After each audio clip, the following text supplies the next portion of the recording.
Behold! The sword of power. Excalibur.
Welcome to episode 3 of the Oh Gosh, Oh Golly, Oh Wow podcast, the podcast where we talk about the Marvel Comics series Excalibur and nothing but Excalibur every week for 126 weeks, or rather 126 plus weeks, as we have discussed it amongst ourselves and have decided that we're going to be covering the specials and annuals as well, wherever they fit in continuity. But first, this week in episode 3, we are looking at Excalibur number 3, Moving Day, originally published in December 1988. The creative team is Chris Claremont on writing, Alan Davis on penciling and plotting, Paul Neary on inks, Glynis Oliver on colors, Lois Buhalis on lettering, fill-in letterer this month, and Terry Kavanagh on editing. We have won battles against armies, and our one man defeats all my knights. He's a mighty opponent. This is another one of our jammed-packed issues. Most of them have been in the early going of Excalibur, but this one perhaps in particular. So we've got a lot of stuff to talk about, and we also have our first guest on the pod, who I will introduce in a moment. But first, we'll introduce the usual core team, starting with myself. I am Dr. Anna Papard. I'm a person who writes and talks about comics and pop culture, especially representations of gender and sexuality therein. I'm the editor of a recently released academic anthology called Super Sex, Sexuality, Fantasy, and the Superhero. But of course, my most important job, most relevant to this podcast, is being Kurt Wagner's unofficial PR manager. I am joined, as always, by Mav, if you'd like to introduce yourself. I'm just always curious if you're gonna, when's the last time you fielded a question from the Tonight Show for Kurt Wagner? My name's Christopher Maverick. You can call me Mav. I am a PhD student, adjunct professor, I guess expert on pop culture of the 20th century. I specialize in television, comics, movies, and portrayals of gender, sexuality, race, and class therein throughout, the kinds of books like Excalibur, funny books, and professional wrestling and movies and stuff like that. So I have a very vested interest in this sort of thing, and I am excited to talk about this one because it's a weird one. Excellent. Andrew, would you like to introduce yourself? Sure. I'm Dr. Andrew DeMann. I'm a lecturer at St. Jerome's University, and I'm the project lead of the Claremont Run, which is a currently largely Twitter-based micro-publishing thing about Claremont. And I'm also really excited about this issue because I think this is one of the best single issues. Oh my goodness. Counterintuitively, so that'll be fun. I do want to hear your argument about that. Something that Andrew and I always keep forgetting to plug is that we have another podcast as well called Three Panel Contrast, in which and Mav has a podcast as well called Vox Popcast. But we link these things when we post we post the episodes to our website, but we should still be recommending these things on mic as well. Listen to our other shows. We're great other places too. Yeah, and we don't always just talk about Excalibur. It's just we had so much Excalibur that we wanted to know. Well, actually, behind the scenes, what happened was we were talking about Excalibur on Andrew and I's pod, Three Panel Contrast, and Mav was like, "Do you ever have guests on the pod? I really want to talk about Excalibur." And it became this long like message chain of like, I don't know, is that actually a good idea? I kind of want to do it, and this was like months ago, and it became this podcast. Why don't we just read all of them? That sounds like a great idea. It sounds like a perfect idea. And we're on issue 3 and it still seems like a good idea at this point. So we'll see what happens when we make it to issue 75. But as I mentioned, let's not doom ourselves before we get there. As I mentioned, we have our first guest on the pod this week, and we are joined by Brad Mendenhall. Welcome, Brad. Hey everyone, real excited to be here, and I am honored to be the first guest. I am the host and co-founder of the Cosmic Geppetto Podcast, a pop culture show where we talk to cool people about cool stuff. Both Andrew and Anna have been on recent episodes. They both brought the goods, and I had so much fun talking with them, and I'm really excited to be joining you guys for this little adventure. There's so many things about Excalibur that I enjoyed during the initial run. Yeah, I wanted to ask you because you were so like I pitched you the pod when I was on your pod because we were just we were sort of still in the planning stages, and I was like, I'm doing this new pod, you should come on it. And you were very excited when I sent out the thing of who wants to be on an episode. You're like, I'm grabbing the first episode available. So this is clearly a series that you really like. So what is your history with Excalibur, Brad? Like, how long ago did you read it? Like, why are you a particular fan of this series? Tell us a little bit about your Excalibur origin story. I was a fan of Excalibur before it was even Excalibur. I was a big fan of the Chris Claremont run on Uncanny X-Men, and I was in deep. I read all the annuals and spin-off series and everything, and I remember there was specifically a great Uncanny X-Men annual that very much, I think, was a precursor to this. I don't know if you've talked about it, but they had this great issue of Uncanny X-Men, an annual where it had this similar creative team, and Megan and Captain Britain were visiting the X-Men, and an alien came and X-Men teamed together to break through his castle.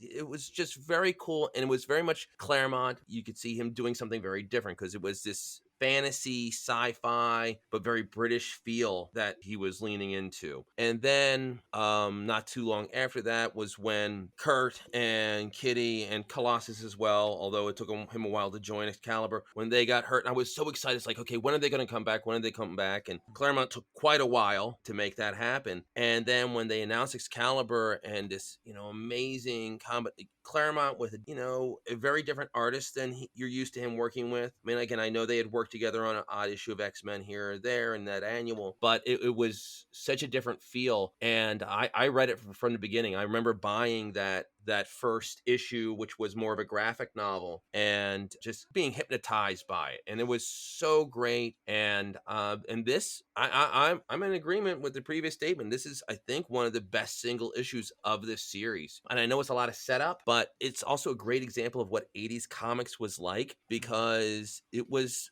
very self-contained. I mean, it was obviously setting up stuff for future arcs, but it still had this great 10-page action scene that was very satisfying and a lot of fun with with the classic X-Men villain and the Juggernaut. And then so it had that great action stuff and then the great soap opera stuff that Claremont did very well. So it was just so much fun. And when I found out that you guys were doing this, and I'm a fan of Andrew and Anna, and I plan on becoming a fan of Mav as well. And I'm here. Hi. No, we've not met before, so it's perfectly fine. Nice to meet you. So it just seemed perfect. It's like people that I really like very much talking about something I like very much. So I can't. What a great way to spend an afternoon. Aw. No, Andrew, you must know. Is Brad talking about the New Mutants annual? Possibly, is it New Mutants annual number there's 2? Two in quick succession. So there's New Mutants annual 2, Volume 1, 2, number 2, and then X-Men Annual 10, which is a very sort of Marvel UK focused story, but illustrated by Art Adams, where New Mutants Annual 2 was illustrated by Davis. Okay, yeah, that makes sense. No, that makes sense. There was it wasn't an Art Adams one. I know that one. That was awesome. Where the New Mutants became the X-Men. I think it might have been a year after that. Was it drawn by Davis? Yeah, it was drawn by Davis. It was X-Men Annual 11. That's New Mutants Annual 2 or X-Men Annual 11 could be. Yeah. It was X-Men Annual 11. Okay, that's a great one. That's a legendary story. It was so good, and it was Wolverine at his best. Yes. And then a very cool use of Storm. And I know, Andrew, you're a Storm fan. I am. And it was cool because it was a view of Storm that you didn't see very often. And it was just such a cool issue. So, great character work. So did you start buying Excalibur sort of as it was coming out, or did you read the series sort of retrospectively? I read it as it was coming out. Another old Excalibur head. Yeah, like I didn't mean old as in age-wise, but just old as in having a deep veneration for this series. Mav and Andrew also read it as it was coming out, and I read it many years later. It's okay. I'm just shaking my cane at you a little bit. It's fine. I don't think any of us personally identify as particularly young on this podcast, although we shouldn't give that away to the listeners. But we've already said that, some of us are reading these comics as they came out, so I think the cat's already out of the bag there. But let's start.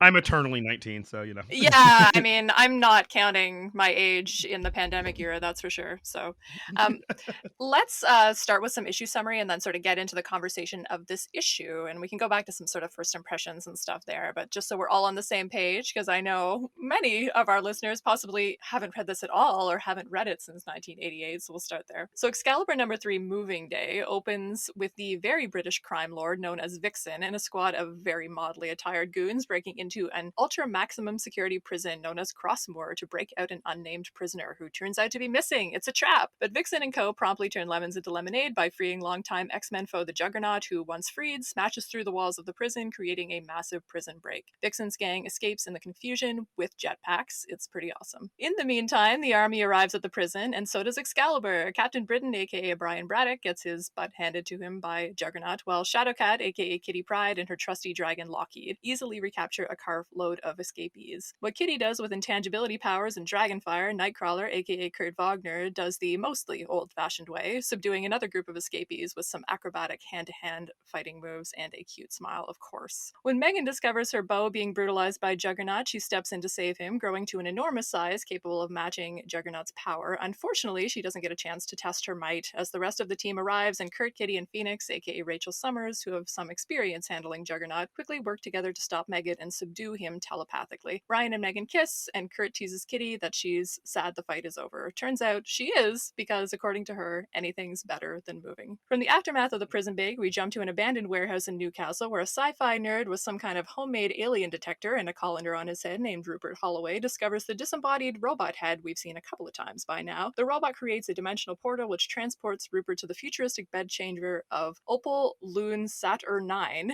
We will learn more about her in future issues. The next day at the Braddock Lighthouse on England's west coast, Excalibur are moving in. Kitty and Kurt have a surprising amount of things, and Kitty has a nasty cold. Kitty's mood isn't improved when Brian drops a box containing software she developed with the now-deceased Doug Ramsey, aka Cypher. Everyone hustles the boxes into the lighthouse before the storm blows in, which Brian claims will last a day. It lasts a week. Trapped in the lighthouse with Kurt doing calisthenics on the floor above and the still sick Kitty occupying the only bathroom, Brian begins to wonder if letting Megan invite the team to live in the lighthouse was a mistake. When Rachel throws his whiskey into the ocean, he knows it's a mistake.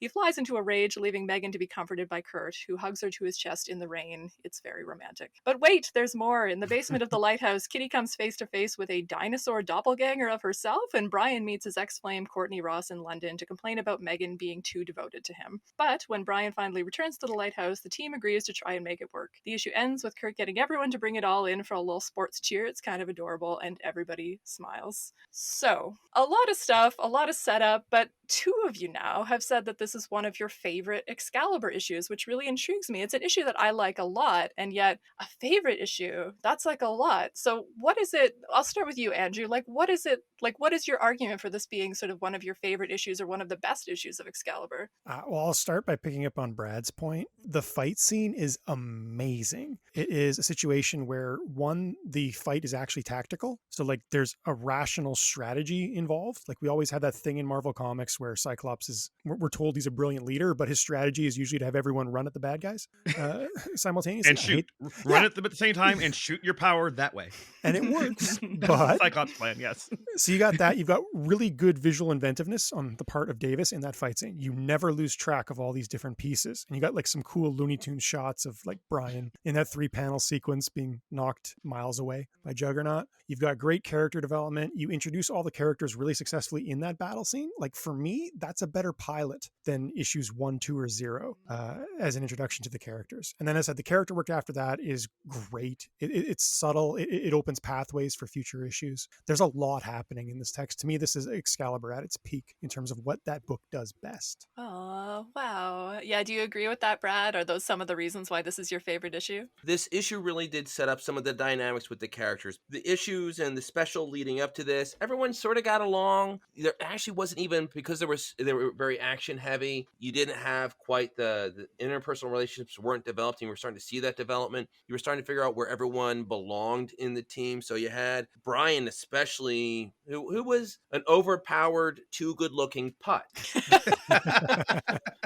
Which really works, because you can't have somebody that tall, that blonde, that blue-eyed, that powerful, and if he's too perfect, well, great, then you have a mix of Captain America and Superman, and that can work, but with a team book like this, that could be really challenging, and it's like, okay, this is a guy who's used to being the best looking and the most powerful, and he's going to keep running into stuff where he can't beat the Juggernaut.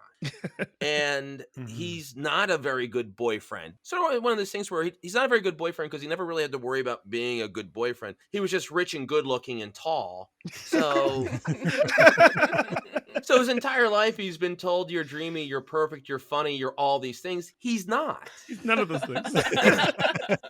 And so they were setting up those dynamics. Plus, I think the Juggernaut is a really great bad guy. He's a classic X-Men villain. And it's funny because it also shows just how impressive Excalibur is, because Juggernaut wasn't the biggest, it wasn't even that big a challenge. No. Phoenix, Rachel just sort of shows up and is like, hey, guess what I do? Is like, oh, crap, and knocks him out. Good scene. And, there have been many, many issues of Uncanny X-Men up to this point where entire teams couldn't knock him down. And I know it was a little bit of a cheat because he didn't have the helmet and he was vulnerable to psychic attacks and stuff, but it really showed us like, no, these guys Excalibur is a pretty impressive team. And as Andrew pointed out, they had strategy. And Claremont, I don't know why he did it so well this time. He's not always a great strategy guy in his stories, but he really knocked it out of the park with this. So it was so much fun and gave everyone a chance to have their shining moments. Megan, buffing up and showing how powerful she could be. And Kurt with this great acrobatic fight scene where he barely even touched some people, but he was just like really smart and athletic and and having so much fun. And then Kitty, and I know this is something I think you want to talk about a little later, Kitty using her powers in very different ways, which is something that Claremont also was good at, because Claremont didn't always like point and shoot powers. He liked, inventive powers that were used different ways. And Kitty was always, I think, a very good example of that. And this showed us that he was going to try to do more with that. Yeah. I like all those things that you're saying about the introduction of the characters. And I mean, it does really remind me of, I guess it's issue 1 where we sort of have that similar kind of technique. But I see what you're saying, Andrew, that perhaps it's like even refined further in this particular issue. Well, let's talk about Matt, did you have like a first impressions thing that we should go back to? Well, I mean, they both largely covered it. I mean, also one of my favorite issues. I would argue that pages 5 through 10 of this comic are the most important in the entire run of Excalibur. Oh my God. Okay, well, I'm glad we came back to you. My goodness. Well, but it's for exactly the reason that Brad just said. It tells you everything that you need to know about each member of this team. From the second Juggernaut shows up, looks at, I guess you could start the panel before when Captain Britain punches him in the nose. Juggernaut doesn't care because he's the Juggernaut. And some of my favorite dialogue ever: nice punch, cute suit, you the local good guy. Like that's what Juggernaut gathers from just looking at him. And then Brian, and I love that they give him his font. They give him his logo font. It's I am Captain Britain. And Juggernaut's like, yeah, figures. It's literally like, Juggernaut just has this conversation with him because Kane Marco he's not set on world domination. He's just trying to get out. He's sized up Captain Britain, realized that Captain Britain thinks that, like Brad said, he's the tall, beautiful guy. He thinks that he's got the upper hand here. And Juggernaut's like, oh, I can get rid of you whenever you want. So I'm going to have a pleasant conversation with you because I'm a nice guy. I love that. But I love that Brian's entire act here is to just be the hero that he is. You called him Superman. He is being Superman. He is just doing the thing that heroes do. Kane is unimpressed, punches him 14 miles away, which is brilliant. I remember reading this when I was 14 and just laughing for 5 solid minutes at that punch because it's hilarious. But after that, everything that happens after that, we've talked before on the show on this show about who's the real leader, and you guys talked about they have a plan for this fight. I don't think Brian knew the plan. I think Kurt and Rachel and Kitty knew the plan because they know how to beat the Juggernaut. They fought the Juggernaut many, many times. They know exactly how he's got no helmet. They know exactly how this is going to go. But they're like, oh, Brian, you go be the distraction. There's even a point where Kitty's just sitting there tickling Lockheed. They're not really worried about this. And she has a conversation with Rachel and they're like, yeah, look, it's, Brian's best suited to deal with this for now. It's like he can keep him busy. You're the decoy, the distraction. Give Brian something to do to get him out of the way while we go rescue people who need rescuing. And then once they've done the important work, Rachel shows up and then the fight with Juggernaut takes one panel. Mm-hmm. Oh, you're Phoenix. Yeah. Guess what I do? Oh, crap. Bam. That's it. That's the entire fight because Juggernaut knows that he can't beat a psychic. And Rachel could have gone and taken him down whenever she wanted to. They had other things to do. Even when Megan goes to fight him, Kitty's like, no. We've got a plan for this. The X-Men know how to handle a Juggernaut. It's fine. So I think it just establishes the entire team dynamic in 5 pages and colors how you view them for the entire rest of the series. Yeah. No, I totally don't disagree with that. I mean, the thing I kept thinking about as we've been talking about this fight scene in this issue is just, well, what is the main conflict in this issue then? Because we get the fight scene over with early, right? It's the first thing in Page 10. It's the first thing in the issue, and then we got the rest of the issue. So if this issue has a central conflict, what is the central conflict? It's not this fight with Juggernaut. That just sets up the rest of everything. It's really backwards, right? The way often in sort of a Claremontian, sort of style book where we have kind of the interpersonal relationships and the superheroics blended to some degree, right? We have kind of the fights extending from the personalities, but here we have it starting with a fight that illustrates the relationships between the characters, and then we get the sort of more of the focus on the domestic space, right? Which is an interesting, I like that flip around, right? Mm-hmm. There's a good line by John Byrne where he says, if Claremont had his way, every comic book he wrote would just be 2 people having a stroll through the village and a conversation. And that kind of happens in this issue. But a little. I think the fight is their job. So this is I'm going to fast forward several years. There's a really good series, Matt Fraction's Hawkeye. Yeah. And the tagline for Hawkeye is Clint is an Avenger. This is what he does when he's off work. Mm-hmm. And that's what's going on here. We see them fight the Juggernaut because this is Excalibur's job. The job is you go to work and you take down Juggernaut, and then that's not the interesting story. Yeah, then they go home. The interesting story is the relationship between these characters. Like when you watch The Office isn't about selling paper. Like that's just a backdrop to give a story. When you watch Cheers, it's not about, running a bar. The interesting thing is the relationship between these characters who work at this bar, or the characters who work at Dunder Mifflin on The Office, or a serious thing, if you watch Grey's Anatomy or ER or any hospital drama, you're not really watching it to learn about how you do heart surgery. There is a backdrop of this is their job, and what I want to know about is the relationship between Meredith and McDreamy. That's the story, right? The story is their relationships at play.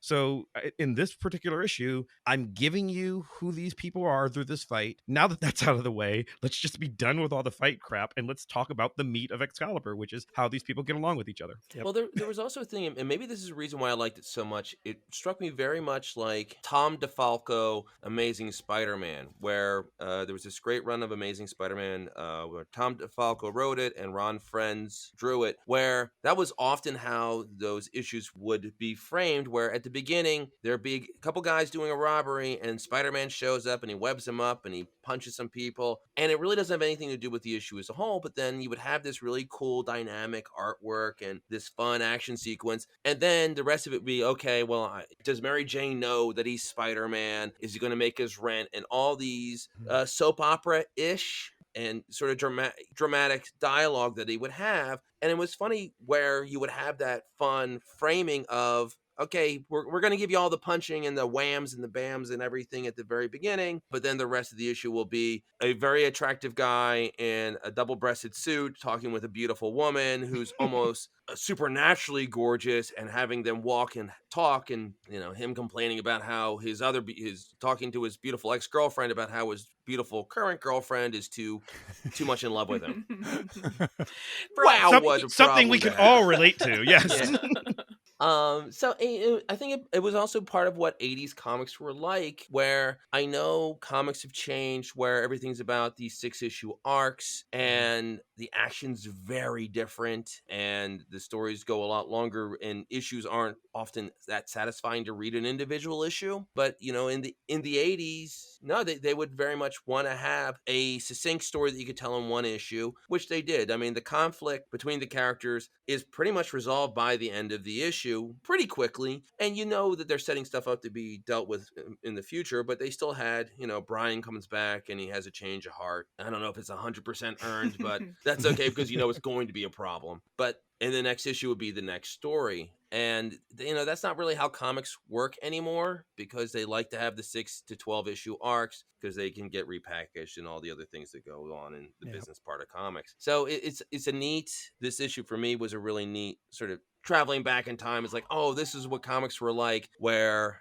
you would have that big boom, loud, bombastic action at the beginning, and then equally bombastic and big personal conflicts to make the meat of the story. Yeah, I mean, I miss a lot of the time, and it's not that every modern comic is like this, but sometimes when I am reading sort of current X-Men, and there's been some exciting stuff going on in current X-Men, obviously, but at the same time, I sometimes get to the end of an issue and I'm just like, I was missing that slowdown, that you get in the second half of this issue, where we just see them in the place that they live, having day-to-day interactions, and that is so what draws me kind of into the world of Excalibur, and one of the reasons that I particularly love it. I feel like we haven't heard from you in a while, Andrew, about this, so maybe I will put this question to you, because I kind of want to get us back to this question of like, what is the central conflict of this issue, but maybe we can get at that by talking about kind of this domestic kind of quality of it. So we keep bringing up this phrase genre bending for Excalibur, and I think that that's used to great effect here again, where we get this kind of rapid back and forth between mystery and sci-fi and action and comedy and romance. And Mav's also making me think about how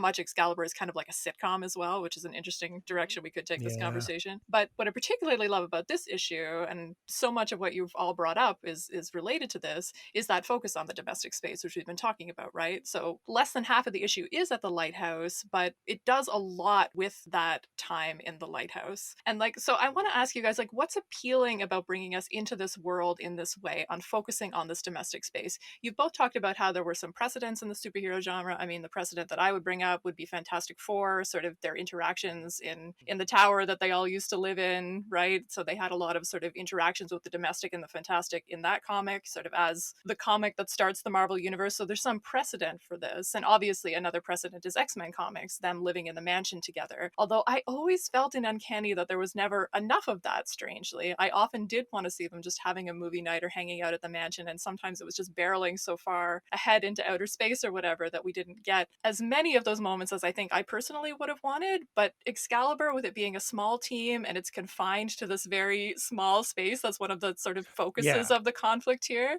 Do you see that a little bit differently than Uncanny, sort of like Andrew, sort of a focus on this more confined domestic space and a real effort to focus on that space? Yeah, and I think you've said it exactly there with the idea of confinement, right? Mm-hmm. This episode is about establishing that domestic space, and the problems of trying to be a found family within that space. And the thing I find really interesting is because within that, as your conflict, you're setting up Brian as the heavy.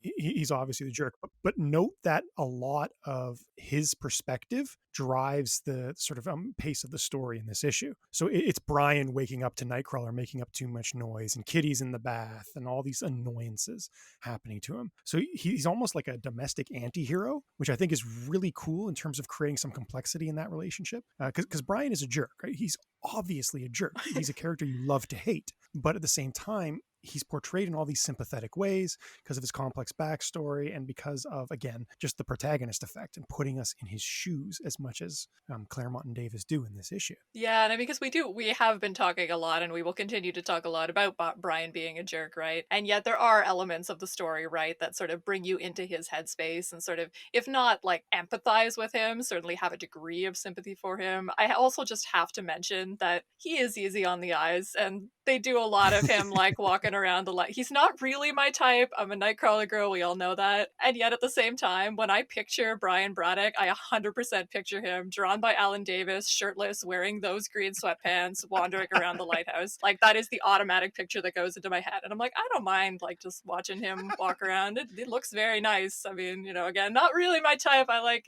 sort of a few too many muscles for me, but at the same time, he's definitely aesthetically pleasing. There's a gaziness about him in this particular issue. I do want to point out, this is because I've been hard on him on all of our previous episodes. I don't like Brian. I mean, I very much am okay, yeah, the guy's a jerk. He's an abusive jerk. I like hating him, as you said. Yeah. I will give him credit in this particular issue. In Excalibur, Volume 1, Number 3, Brian really does nothing wrong. He's kind of in the right for most of what actually happens in the context of just this issue. He's annoyed because his girlfriend asked 3 people he barely knows to move in with him without telling him first. Mm-hmm. That's weird. Like I understand, like if I came home one day and my wife's like, oh yeah, here are our new roommates, we met them last week, like that would be weird. I understand the frustration there.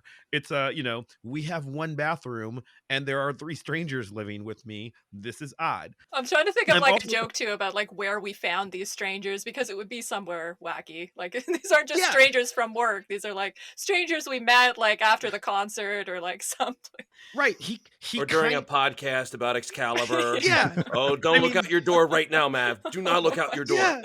Like he kind of knows Kitty, as we know from previous episodes. He doesn't really know Kurt. He doesn't know Rachel at all. She came from Rachel's some girl who fell out of the sky last week, literally. So he doesn't know these people. He's, they're kind of work friends that like he hasn't been working with that long. And then interestingly enough, not only am I annoyed because they're taking up my bathroom and everything, they suddenly the weird girl that I met last week just decided to stage an intervention for me. Yeah. And yes, we as the readers, we know that Brian drinks too much. We know it's a problem. Rachel met him Tuesday. Like, why are you throwing away all my alcohol? That's weird. So I get the irritation of it. Now, in context, for last week, we know that Brian can be a jerk, and we'll be saying that pretty much for the next 125 weeks. I get. Well, he disappears. He's not in the title for a while, so that'll be a nice break. That's true, but here it's just like, like people moved in and are changing your house, and you don't even know them. I get his irritation, so I think that I think this is the one place where you can sort of feel sympathetic for him. And again, like I said at the beginning, I don't think they told him the plan in the fight, because you could have beat Juggernaut whenever you want. Why am I punching him? What they used him as the patsy. Yeah, and I mean, I think like there's a thing where you can not like a character but still like the character's function in the story, right? Like I don't like him as a person, but I enjoy his function in the story, right? Because I can't imagine this story without him, and the ways that he's tortured and the ways that he's put upon, and it's enjoyable. And the fact that he's a jerk is part of what makes it enjoyable, because I really love seeing all these things happen to Brian and him being so ridiculous and that interplay with the characters. So yeah, I just wanted to be clear about like when we're saying we hate Brian, it could sound to certain listeners like, why do you read this comic with this character you hate so much? And I'm like, no, but he's a character that you love to hate, right? Yes, absolutely. For sure. He has a very clear storyline function. I mean, Brad said it perfectly. Like the biggest problem in Brian's life right now is when these 2 beautiful women both love me too much. My life is hard. like, what are you talking about? Like that's kind of his central conflict. Well, and you also can't have everyone being the good guy who always does the right thing. And you mentioned before Hawkeye. In the Avengers comics, Hawkeye's entire purpose was that basically whenever they needed an Avenger to do something that was boring, it's like, okay, we need an Avenger who's a pretty good pilot, who's a decent inventor, but not as smart as Tony Stark, but also just to be the jerk. And Hawkeye was always the jerk who would say something snarky, and it would contrast well against specifically Captain America, because Captain America would make the big speech, and then Hawkeye would say something sort of douchey in response. So you always have to have someone as the jerk. Now, Brian was a very different jerk than anyone else, because he wasn't a wisecracker. He wasn't dumb. It was just a guy who, we've all worked with or known that guy who was the tallest, the best looking, and had the prettiest girlfriend or whatever. And you sort of liked seeing that person sort of slip and fall and show his imperfections, and they just really loaded him up with those imperfections so we could all enjoy him falling on his face, and then prove not to be as smart or as strategic as Kurt, not as powerful as Megan or Phoenix, and not being as smart as Kitty. So in a lot of ways, even though he's the most powerful in a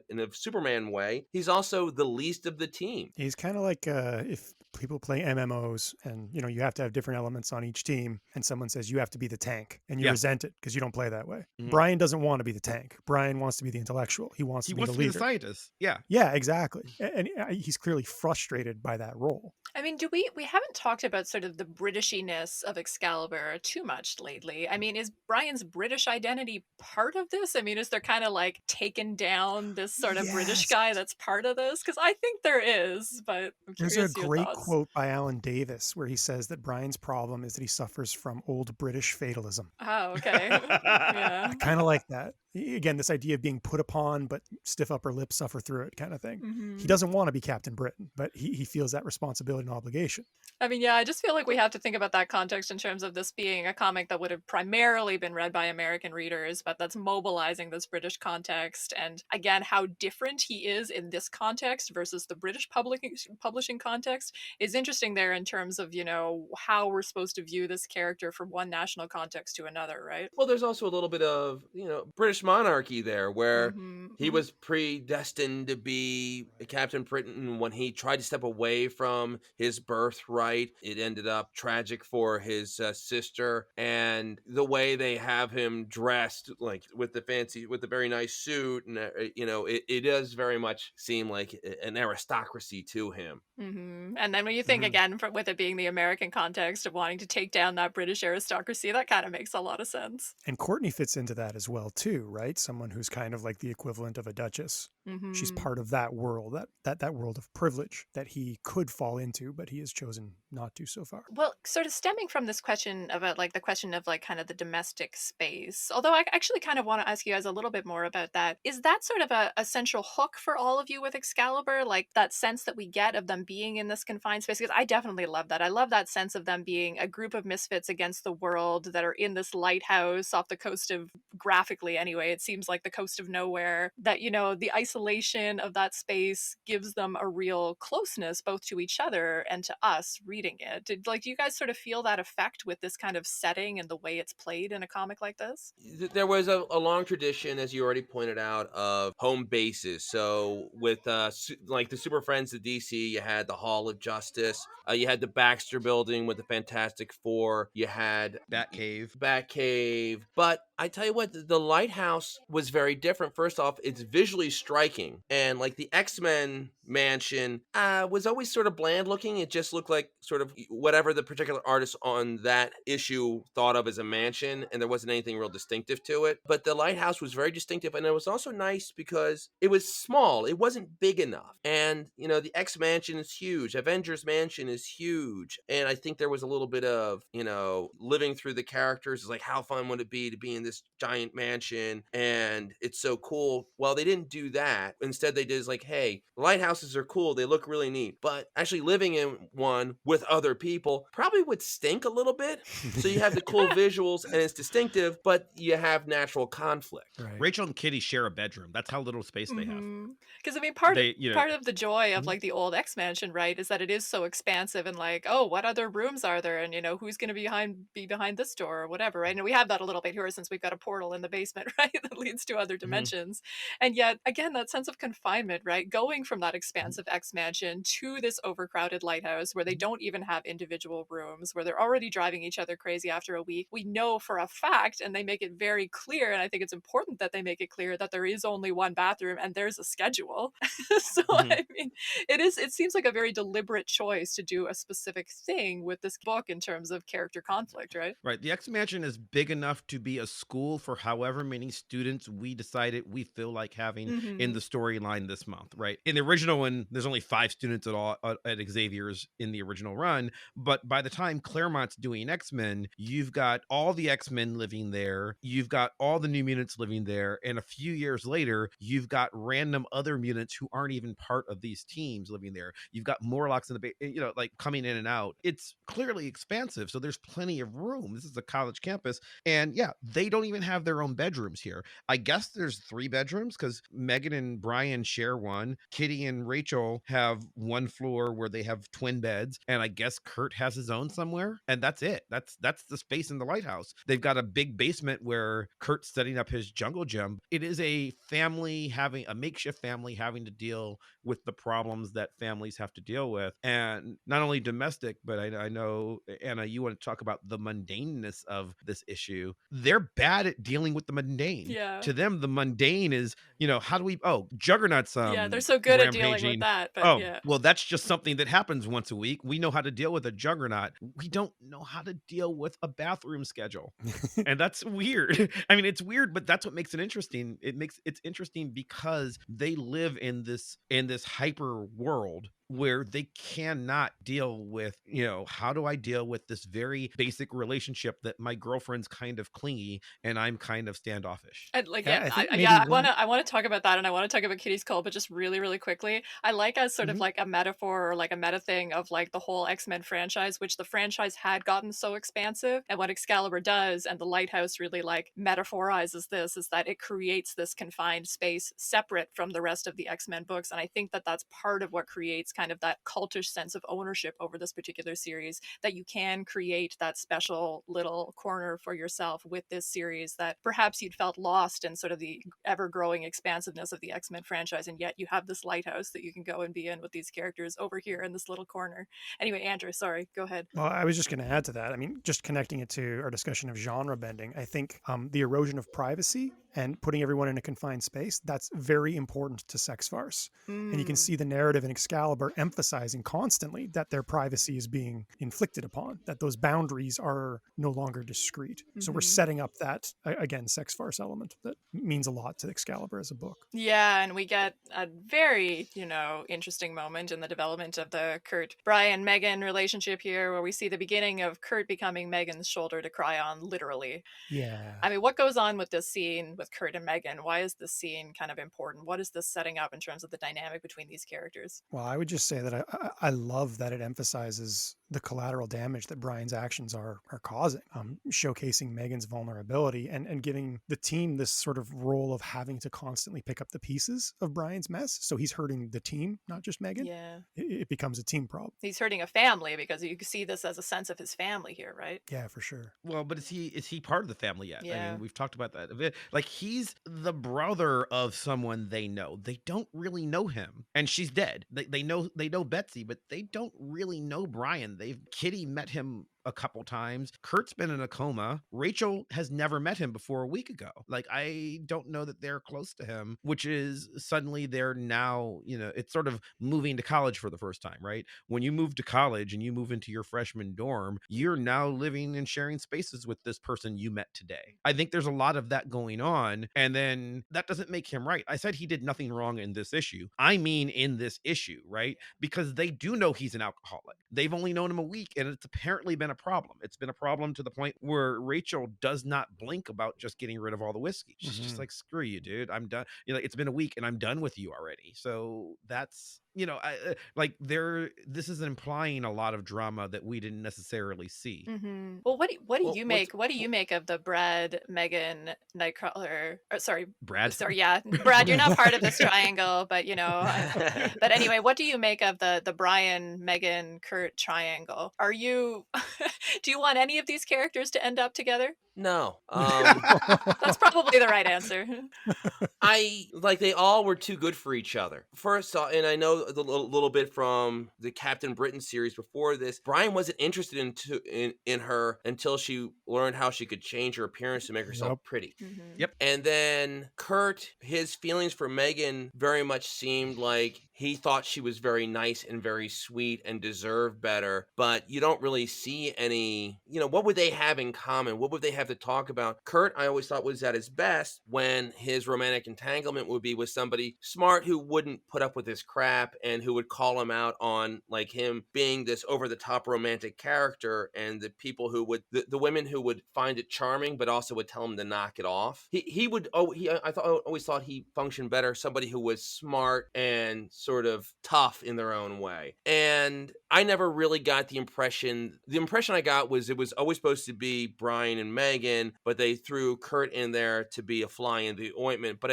I never had any doubt that when it would all shake out, those two would end up together and Kurt would find somebody who was a better fit for him. No, that doesn't make it a non-interesting story, but I'm just thinking of like, what the hell, everyone's watched it, like Friends. For a period of time, for like half a season, Joey decided he was in love with Rachel. Everybody knew that wasn't the relationship that was going to be there at the end, but it was an interesting fly in the ointment. Two characters who live together or live near each other, who are attractive. Eventually they're going to maybe have some curiosity about each other, but you never for a moment doubted it's like, okay, well, Rachel's going to end up with Ross, because that's the entire setup of the series. That's how you felt then? That's how you felt like reading it as a kid? Yeah, reading it as a kid, because Megan was so doe-eyed about Brian, I never really bought into, like, it felt like she felt rejected by Brian, and she realized Kurt had feelings towards her, so she decided to examine that, as opposed to Brian was a jerk and she realized how great Kurt was, so she wanted to be with Kurt. It always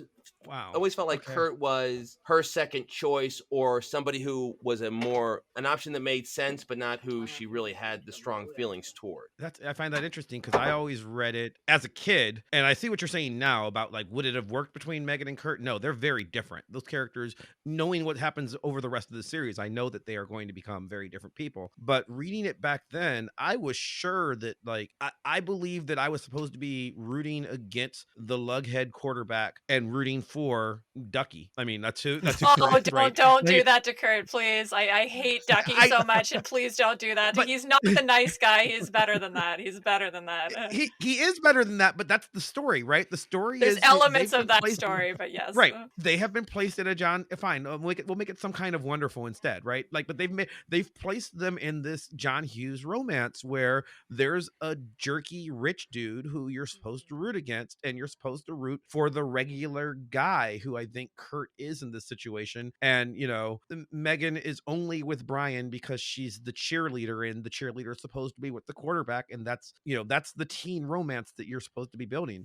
And I don't see Kurt as Joey. I see him as the better guy, or at least I did then. But is Megan the cheerleader? Megan's the cheerleader. Yeah, Megan's really? absolutely. I don't read her that way. That's interesting. Oh, okay. Because I can see her as the naive cheerleader. Yeah. Who doesn't understand how beautiful she is. Like, what was it? Amanda Seyfried in Mean Girls, where she was just very, very beautiful, but because she wasn't as smart as the other girls, she didn't seem to realize, I actually look like Amanda Seyfried, so, And she's not mean. She's, I think a good example, like she's, in Mean Girls, she's not mean. She's just caught up in Regina's web, right? Like that's, and I think that you're supposed to view Megan that way. Like, I think Megan's a perfectly nice person. I don't think she's, I get why you say she's not Kurt's intellectual equal. I get that. I get why it wouldn't work out in the long run, but I do feel like, or I did, actually I still do, because I don't like, knowing how it turns out, I still feel like it was not a healthy relationship for her, and Kurt's attracted to her because Kurt wants to be the knight in shining armor who comes in and saves the cheerleader from her douchey boyfriend. That's what he's doing, right? Yeah, and that makes complete sense. Here's the thing. It's funny because I'm trying to think, does Kurt really have... Kurt really doesn't have a Lois Lane to his Superman. Of course, I say that. I happen to know there might be a Nightcrawler expert on the call. Unfortunately, his version of that is his foster sister / girlfriend, which, who is going to join Excalibur later, and we'll get some flashbacks to. And this is so hard for me, because this story of childhood sweethearts who were teen acrobats together and like fell in love when he revealed his teleporting power by catching her out of the air when she falls, and they kiss in the center ring. You have no idea how much I want to root for that. I want to root for it so hard. And then they have to throw this sister thing into it and just like make it so screwed up. They could have just been friends, you know, maybe she lived in the next town over or something. And why?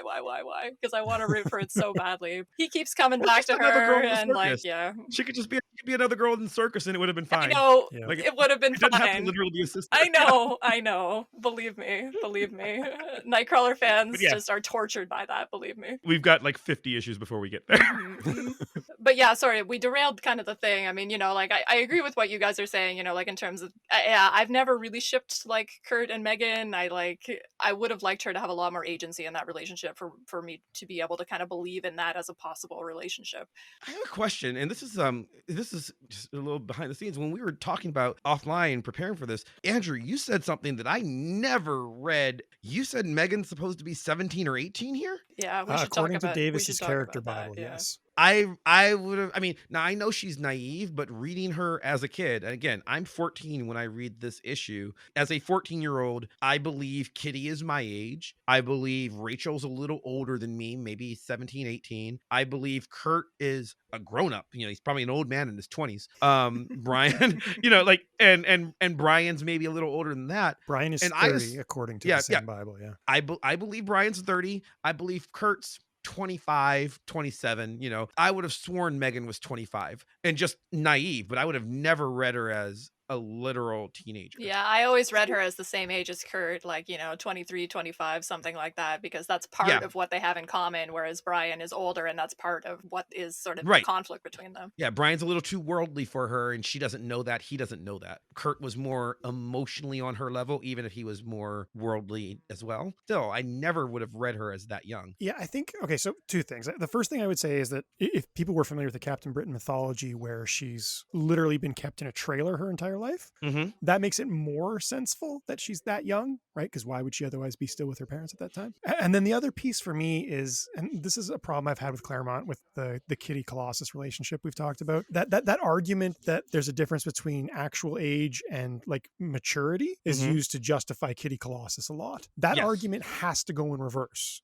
Even if Megan is in her 20s, she is way too emotionally immature to be in the kind of relationship that she's in with Brian, in my Absolutely. Well, isn't that sort of like a holdover from, this is an Alan Moore creation, and Moore had some messed up relationships in his work. What was it, Top 10, where, you know, he wrote a story where you were trying to root for a brother and sister to get together, and they did by the end of the story. He just had some really goofy relationships. I mean, he did the Lost Girls miniseries.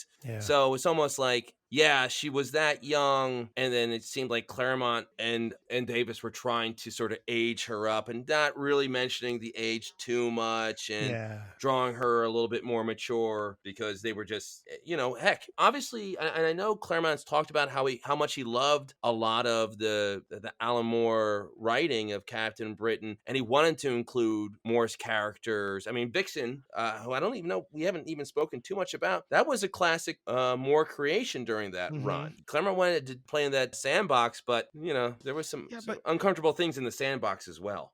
My thing with Claremont, though, is, and I'm a huge Claremont fan, and Andrew, you'll probably back me up here. I love Claremont, but he is not a slave to continuity. Like, we've talked about Kitty's age.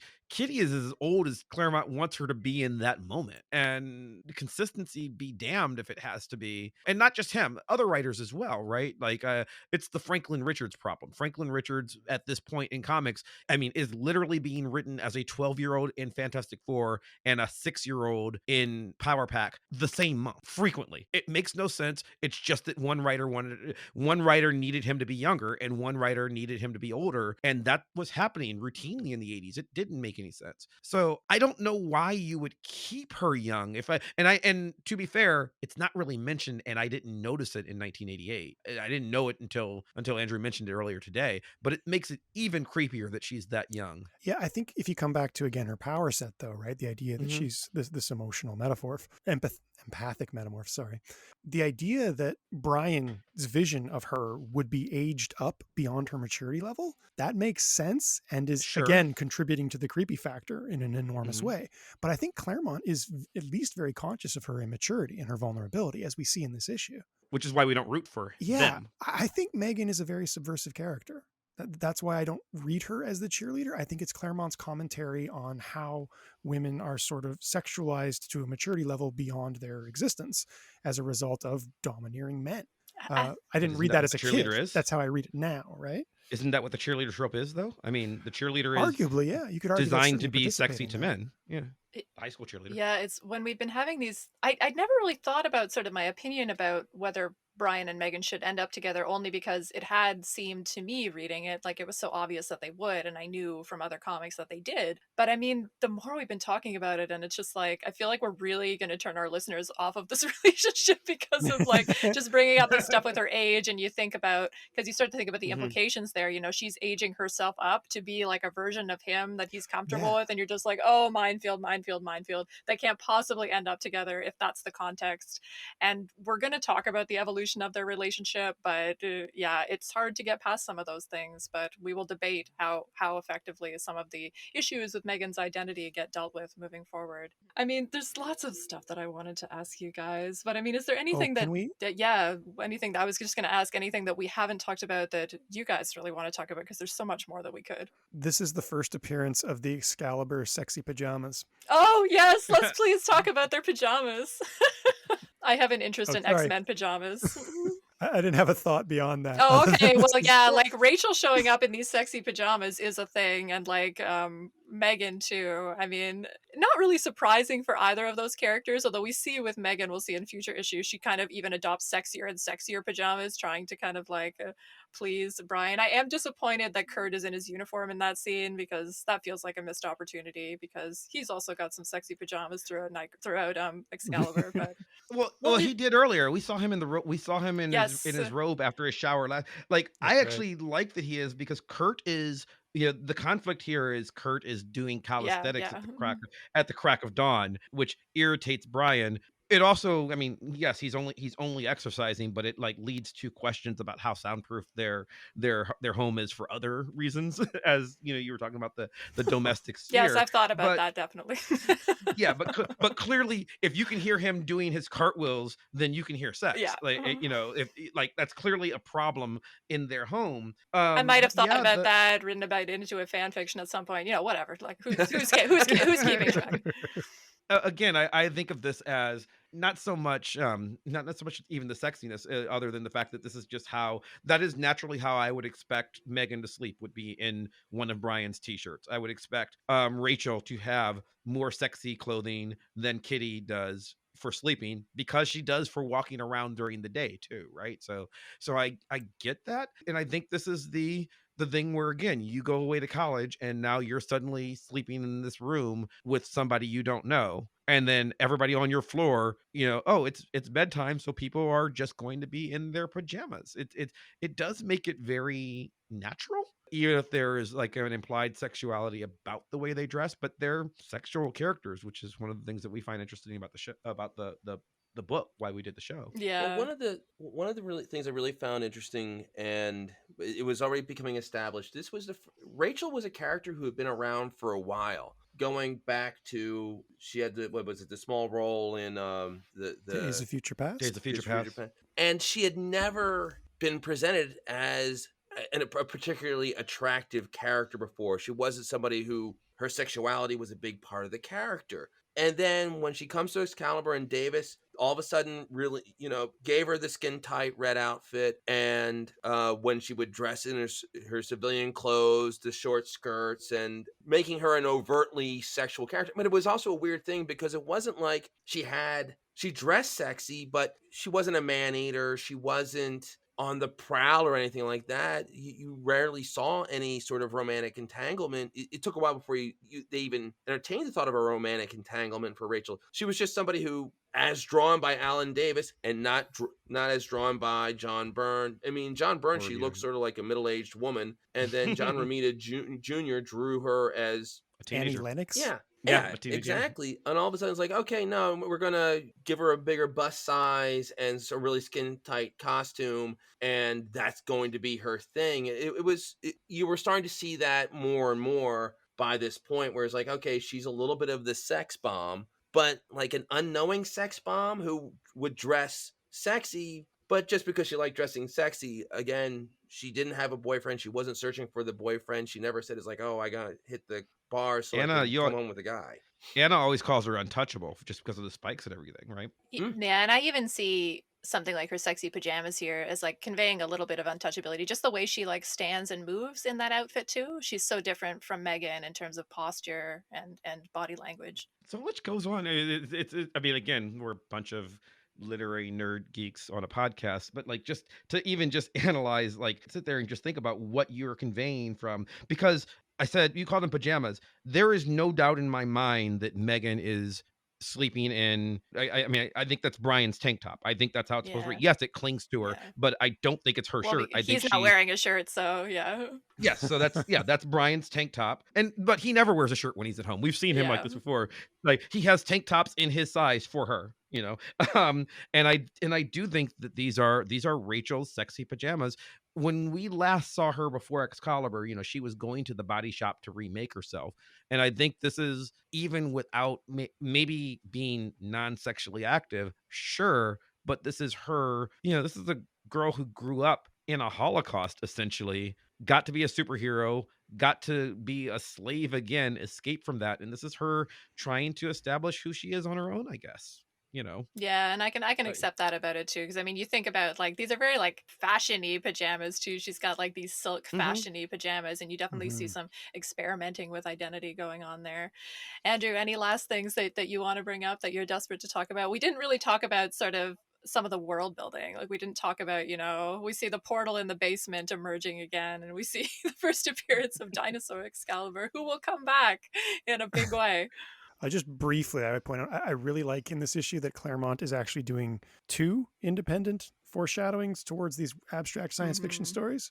And you might even read them as they must be linked, and they're not. Yes, it's true. Yeah, so we have the I thing really like with the portal to Saturn 9 and the widget robot who's still not named. And then we have the other one with the portal in the basement. Yeah, and you're right. Those are not like directly linked. I thought they were at the time. Yes, but they're not addressed for a while, so you know.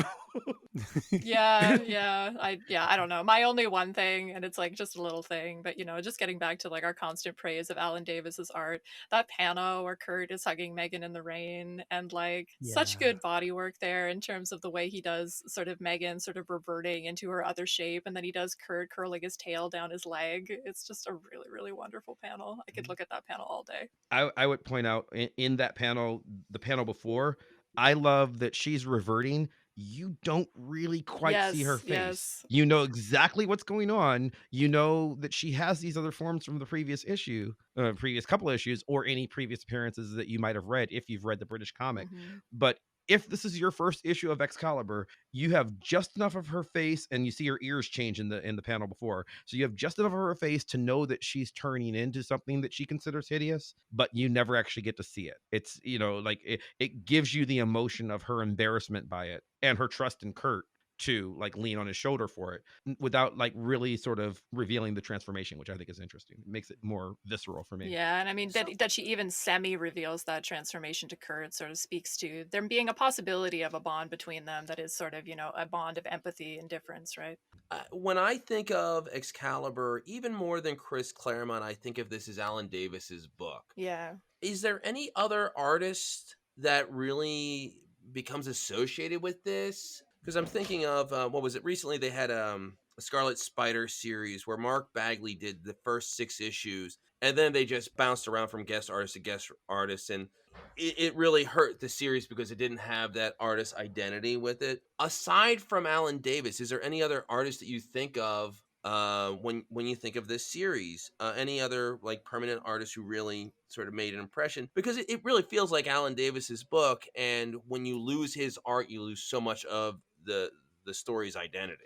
I mean, that would be a bigger question for me about the 2 different eras of the book, you know, like this sort of classic era and then the post Davis like era, which is quite a different era. And I do associate certain artists with that era, but I mean, a lot of people don't even think about that as classic Excalibur because, you know, someone like Chris Paccio or something was like drawing it then. And I didn't hate his art as an example of late 90s art, but it's so different. And I don't think if I think about, you know, what Excalibur is, you know, I mean, we've been tweeting about the show and some, all of the images that I pull for Excalibur are always the Alan Davis ones, because those I think are the ones that people think of when they think of Excalibur. It's a different book. I mean, and I think it's an Yeah. interesting book, but it is particularly fast forwarding to what's going to happen in the future. He's going to leave and then come back. And I think that's where you really see how definitive he is to the identity. I would say more so than Claremont. To me, I agree. It's a Davis project, which he's not writing. He's not officially writing right now. Claremont's officially writing it, but it does feel like he is part of the DNA of it to me. Yeah, so I agree. Yeah, for sure. And yeah, we'll definitely talk about that more when we get to the Alan Davis written and drawn issues. Brad, before we completely wrap things up, is there anything else that you'd like to plug? Would you like to let our listeners know where they can find you, where they can check you out? Remind them again. Well, again, I am the host, co-founder of the Cosmic Geppetto Podcast. It's on all your favorite podcatchers. We talk with very cool people about very cool stuff. As I said, Anna and Andrew have both been on.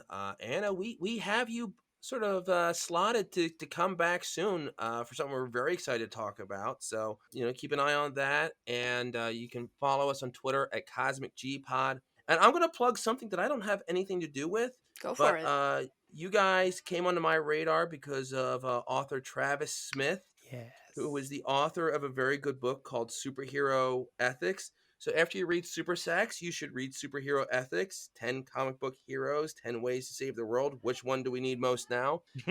Travis is a heck of a nice guy, and I'm a big fan of his. He is a big fan of Anna and Andrew's. I don't know if I shared this with you guys, but after the episodes that you appeared on, Travis made a point of messaging me about how great you guys did. And so I recommend everyone check that out. So Superhero Ethics by Travis Smith. Can confirm. I know Travis, and he's a good guy. And I've been meaning to ask him to come on this pod, so we'll keep spreading the love around. Did you just did you just drop a Letterkenny on me? Can confirm.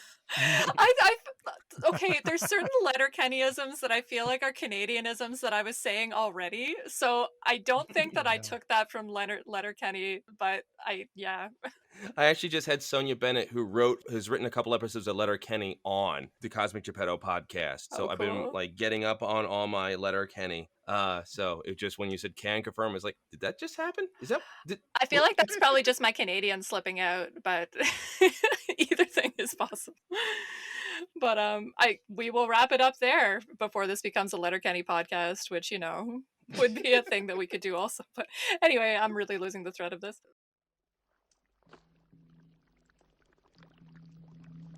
Batwing, snakeskin. Is this all you've learned, Morgana, to deal in potions and petty evil? And where have your meddling arts brought the world? To the edge of ruin. I'm worn thin and threadbare. I've tried to guide men or meddle in their affairs as you would have it for far too long. The time has come for me to go.